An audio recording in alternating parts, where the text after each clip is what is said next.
be loving you always. That's right, Edith. Yes. Put it down on the table.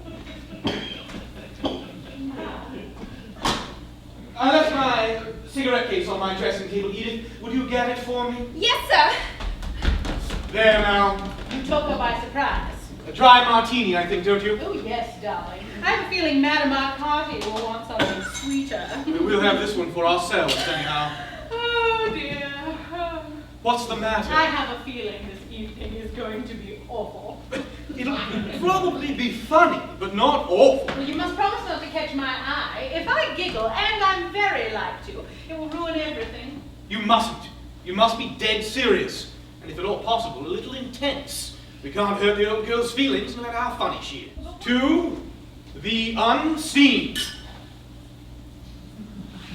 I must say, that is a wonderful title. And if this evening's a success, I shall start the first draft tomorrow. Used Elvira to be a help to you, when you were thinking something out, I mean. Every now and then, when she concentrated, but she didn't concentrate very often. I do wish I'd known her. Yes, I wonder if you'd have liked her. I'm sure I should. You know, as you talk of her, she sounds enchanting. Yes, I'm sure I should have liked her because, you know, I've never for an instant felt in the least jealous of her, and that's a good sign. Poor Elvira. It's a pity she died so young. She certainly had a talent for living. Poor Elvira. That remark is getting monotonous. Poor Charles, then. That's better. And later on, poor Ruth, I expect. You have no faith, Ruth. You really must try and have a little faith. I shall strain every nerve. Life without faith is an arid business. How beautifully you put things, dear.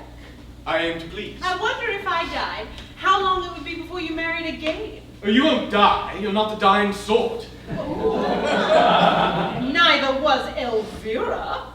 Yes, she was. Now that I look back on it, I can see that she had a certain ethereal, not quite of this world quality about her. And nobody could call you in the least ethereal. Nonsense! She was of the earth, you know, earthy. She is now, anyhow.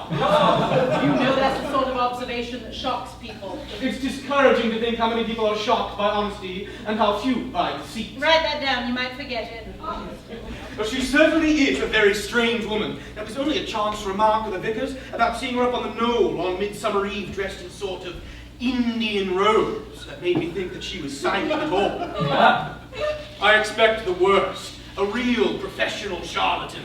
Well, that's what I'm hoping for anyhow. You see, the character I'm planning for my book must be a complete imposter. It's one of the most important factors of the whole story.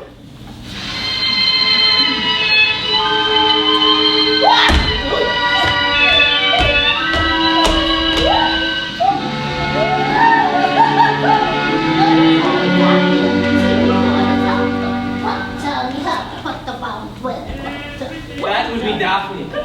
She ought to have her rat noise out.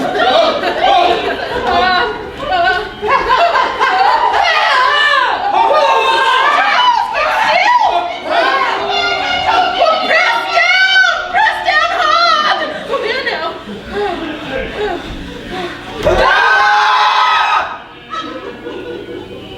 Oh, we bring it back. Oh, leave it where it is. How else should I know? Don't snap at me! Leave it where it is.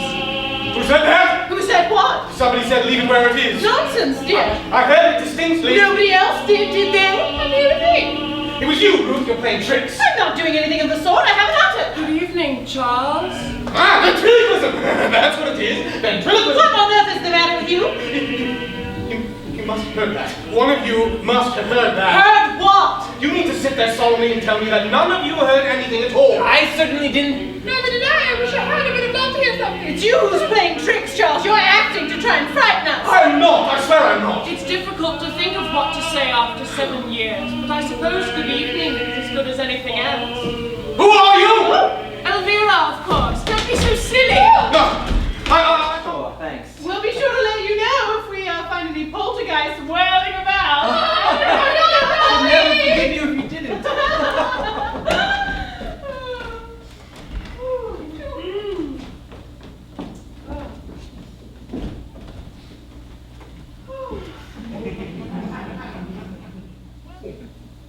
I'll start fresh in the morning. Good God! Charles!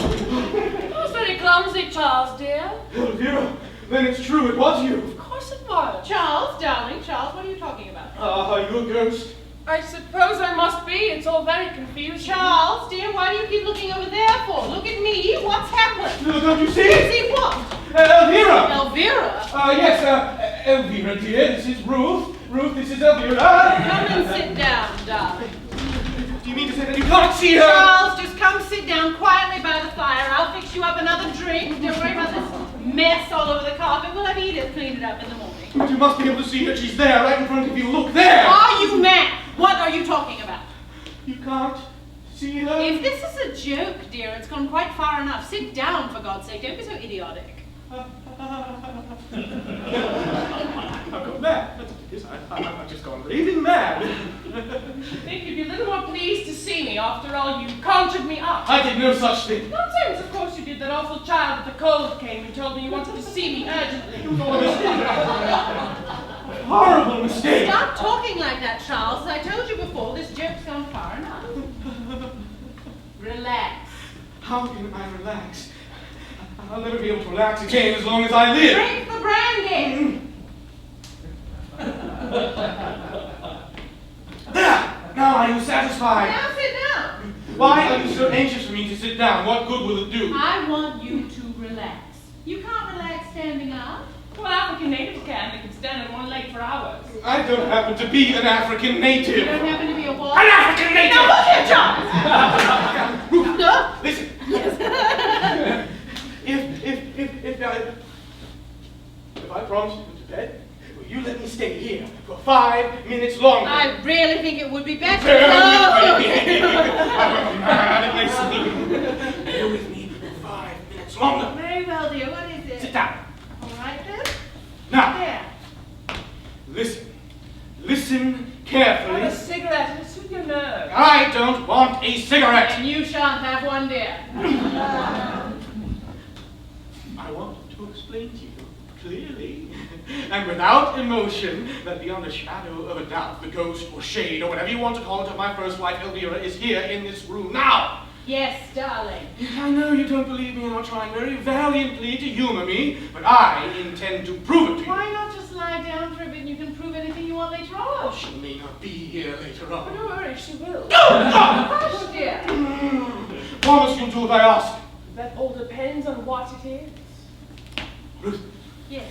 you see that bowl of flowers over there? Oh, yes, I did it myself this morning. They're very untidily, if I may say so. You may not. Very well, then I never will again, I promise. Elvira, we'll now take this bowl of flowers to the mantelpiece and back again. You will, Elvira, won't you, just to please me? I don't see why I should, really. So, you've been quite insufferable to me ever since I materialized. Please! Very well, not that I approve of all these masquerading demons carryings on. Now, Ruth, watch carefully. Yes, darling.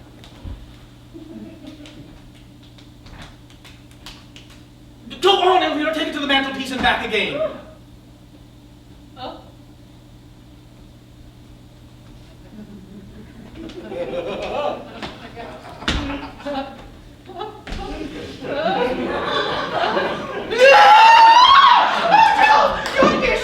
Whatever for? That's a trick! I know perfectly well it's a trick. You've been working up this on some horrible plan. It isn't, I swear it isn't. Elvira, do something else, for God's I sake. certainly anything to You're trying to oblige. get rid of me. You're trying to drive me out of my mind. You want to get rid of me, No, Charles. don't be so silly. Silly! Oh, you're cruel! You're cruel!